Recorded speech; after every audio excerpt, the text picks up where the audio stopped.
Alright, this is a quick introduction to Arduinos. So this is an Arduino Uno, and so you can see, if you can look on the camera here, that it's a circuit. Now this is a computer controlled device. You can see that it's got a little USB port on the side of it, and it's got a power on the side of it. What you can do is you can plug this into your computer, and then you can upload programs to it. You can see in the middle of this device there's a little black square. That's actually a microprocessor.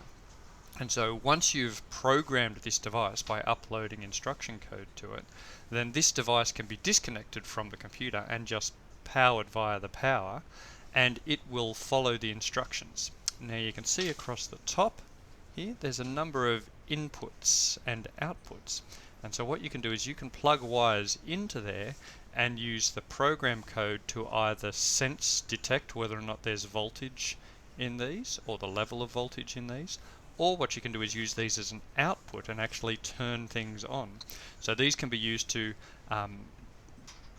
detect using sensors, or they can actually turn on LEDs or turn on motors based on the program code that you upload to the microprocessor. So what we're going to do is use a virtual one of these. So if I switch across to my computer screen, what I'd like you to do today is come to TinkerCad.com. So if you've finished all of your other work, this is an intro to Arduino, and we're going to use a virtual Arduino rather than a physical Arduino. So once you've logged into TinkerCad for the first time using your Google account, over here on the left hand side you'll see that at the moment it defaults to create a new 3D design. What we're actually going to do is come down to the option to create a circuit. And you'll see that when you open up a circuit, I've got a couple of existing circuits using Arduinos here, but you've also got a button that says create a new circuit, and that's the button I'd like you to use today. So if you push create a new circuit, then it will load the circuits dialog box, and you can see over here on the right hand side you've got a whole lot of objects. And what you can do when you're actually creating your circuit from scratch is simply drag these on and connect them together. However, we're going to start with an existing circuit. So let's get rid of that one. What I'd like you to do is come over here to where it says Components Basic, and instead switch to the Starters Arduino. And so when you switch to the Starters Arduino, you can see there's a whole lot of existing circuits that you can select from. So the first circuit here is called Blink, and that's the one we're going to deal with today. So grab that circuit and drag it onto your screen, and you'll see that what happens is it brings in an Arduino, just like this one here, and you can see it's got the USB connection there, it's got the microprocessor right here in the middle of the screen, and you've got all of your inputs and outputs across the top. These are our digital inputs and outputs. You can see there's also some analog digital inputs across the top, across the bottom here as well. And you can see that at the moment, from number 13, from digital input or output number 13, there's a wire running through a resistor, and then a wire taking that to an LED, and then it completes the circuit by bringing that back to ground. And so if we turned on the digital port number 13, then this LED would light up.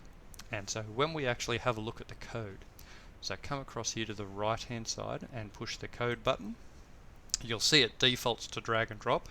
We're not going to use drag and drop, so if you come up here to the blocks option and switch that to text, then it's going to show you the actual Arduino code that's behind this little circuit. So every Arduino program is made up of two procedures. The procedures start with the word void, and so you can see here there's a procedure called setup and a procedure called loop. Now every Arduino program needs at least those two procedures.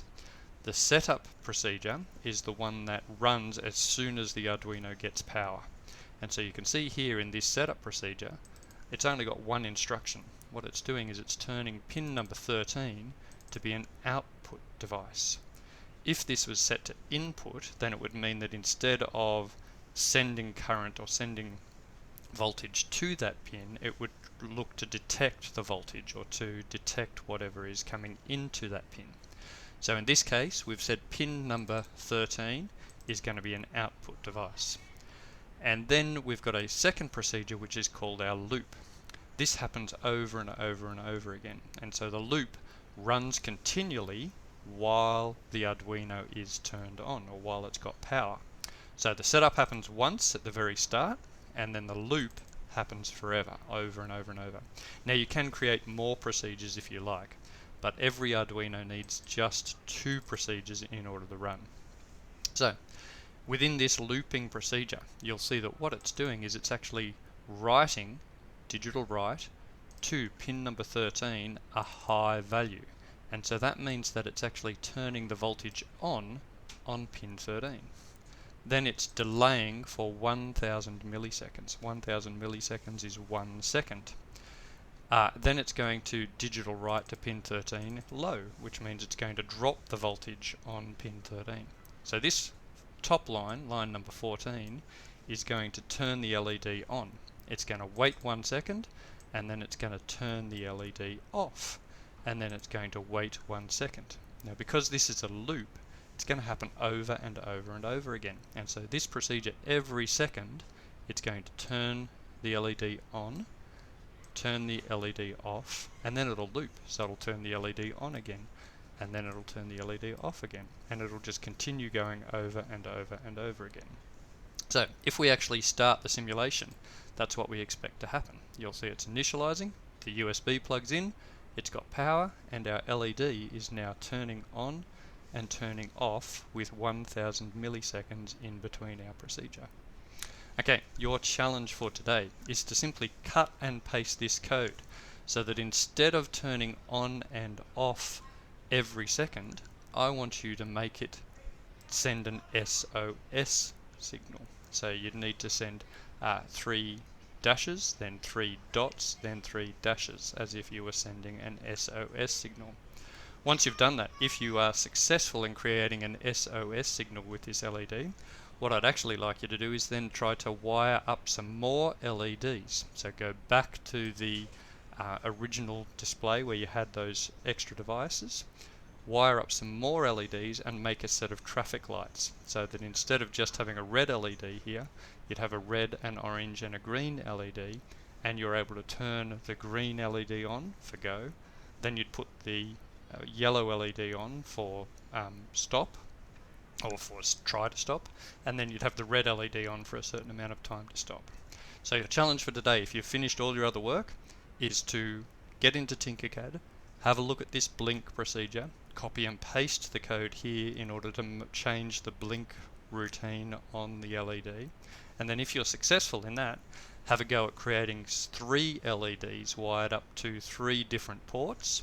You would obviously need to set the pin mode for each of the 3 different digital outputs here as output, and then you'd need to program it to become a set of traffic lights. Alright, good luck.